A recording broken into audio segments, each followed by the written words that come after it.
Hi everybody, I'm Bill Sanders and this is Watch Art Sci, the art and science of watch collection. Today we're going to take a look at the purchasing an FP Journe watch. The first thing I want to do is to sort of explain, and this is relatively new, organization of the collections that FP Journe has. They have what's called the Classique. The Classique used to be the combination of the Octa and the Souverain, and now it's one. The Linesport, the Élégante, Jewellery, Boutique, and then they have another one called Limited. And today we're going to look at probably the most complex and the largest. It's called and that would be the Classique. All right.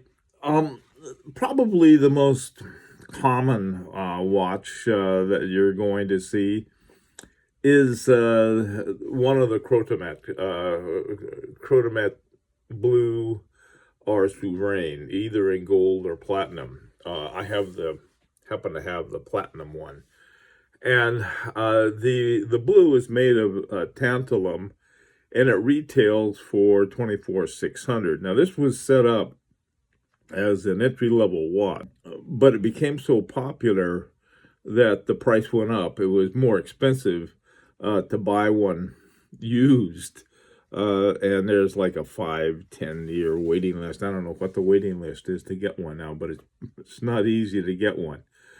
The rose gold and the platinum Chronomat Souverain, on the other hand, I think are relatively easy to pick up new. Now, in terms of getting one, we'll start with a boutique. If you can get it from a boutique and you can afford boutique prices, which are sort of list AD prices, really, I would do it. I didn't do it because I couldn't afford them at the time, but they're really worth it. The boutiques, they have them in the United States. I think they're in New York, Miami, and Los Angeles. But there are plenty of authorized dealers all over the place. Here in Connecticut, I think there's 2 or 3. So there's, you can find them. Now, there is something, a good reason if you find something you like out of state, okay, and your state doesn't have much sales tax and the other ones do, it's not a bad idea to get it from them, because you're talking about $24,000 up to $35,000. Go to a boutique in New York City, it's going to be a 8.25 city, state, and I don't know, universe sales tax. And you can do the math on that, and that gets up to pretty quick.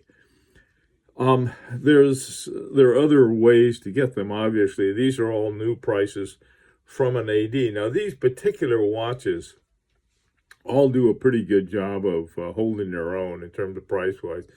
Most of them, they do also have a tendency to creep up there. If you get a good deal on them initially, they can increase in value.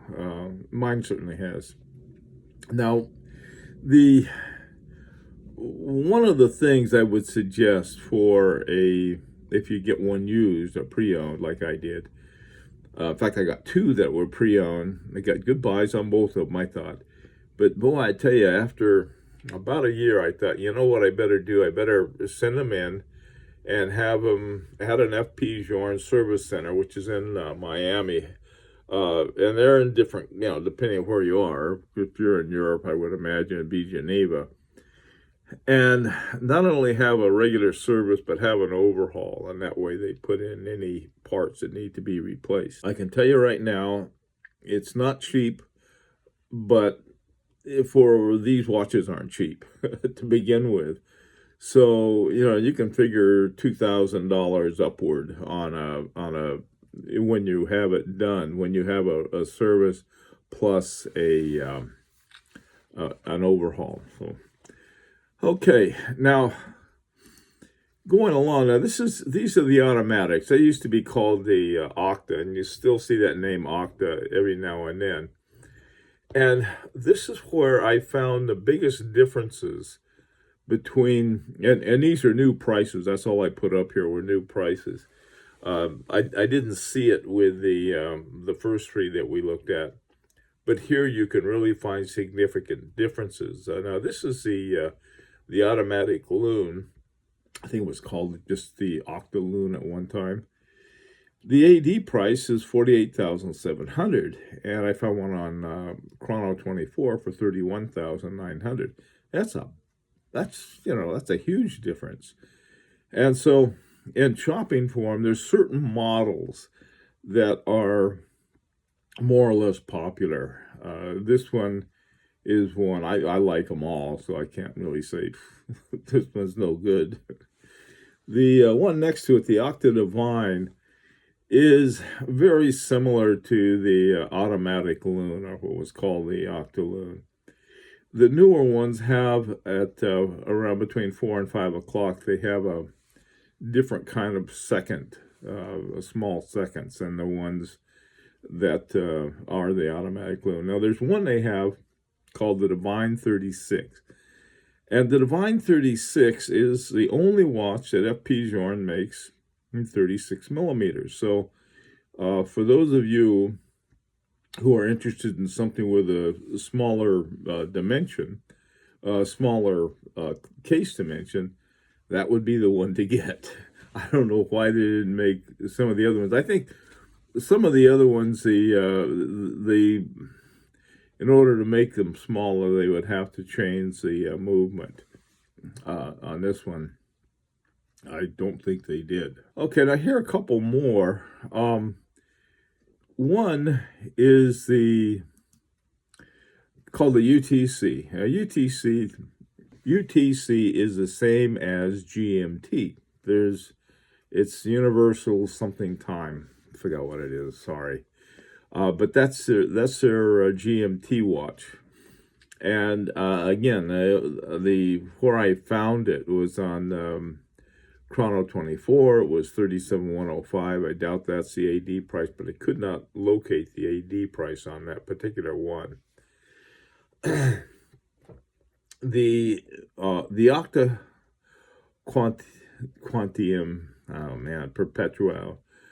The AD price is $71,800. This is a perpetual calendar watch, essentially. And I'm sure you could find them both either pre-owned or on somebody has one they're trying to get rid of that's brand new. But not a lot of them. That's one of the things about FP Journe. There are not a whole lot of them out there. Okay, let's take a look at this next group. Now, this is the last group I want to talk about. And they're all part of this Classique category that they have. First of all, on the far left there is my grail called the Co2 Matte Optimum. And it has a Remontoir d'Égalité. Man, I love that watch. A Remontoir d'Égalité is something that that rewinds to keep a steady time on your watch. Anyway, it's a brilliant invention. I think Breguet invented it. And FP Journe is a big fan of Breguet. I think he sort of inherited Breguet via George Daniels. But anyhow, that's my favorite. Now, another one is the Co2 Matte Resonance. This one is really a very interesting one.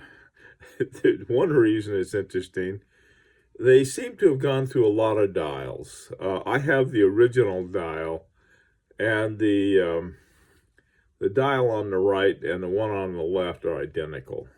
Those are the original ones that FP Journe had.